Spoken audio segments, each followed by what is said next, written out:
今天我们学习没有什么就没有什么，怎么用呢？一起来看视频吧。阳光，你看奥运会了吗？当然了，看到很多跟我们年龄差不多的运动选手拿到奖牌，太振奋人心了。这也让我联想到他们背后付出的努力，没有那些努力的汗水，就没有今天的辉煌成就。的确，不过我看到我最喜欢的女排出局了。有网友认为，主要责任是他们的队长没有发挥好，没有他的大力扣杀，就没有比赛的胜利。可是女排是团队的比赛，没有团队默契的配合，就没有得分的机会。以前的女排在比赛中是拧成一股绳的，但是这次奥运会的几场比赛，女排的配合明显有问题。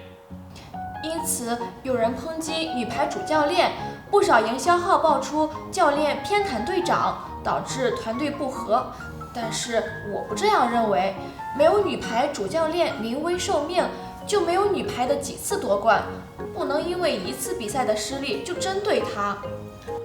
网上的任何信息，我们都需要理智、客观的看待，没有理性就没有真相。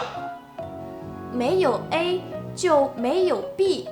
这个结构就如字面意思，如果没有 A 就不会有 B， 是为了强调对于 B 来说 A 的重要性， A 是必不可少的。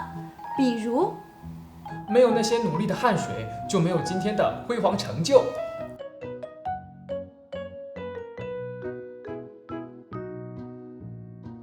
没有团队默契的配合，就没有得分的机会。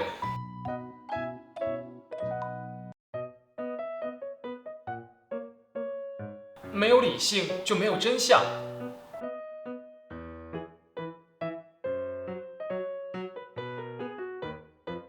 大家明白了吗？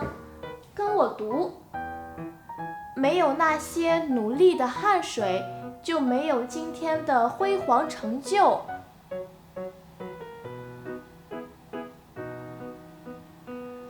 没有团队默契的配合，就没有得分的机会。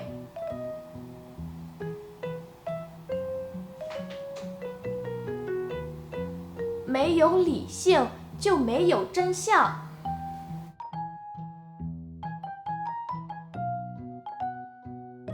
李可，你知道吗？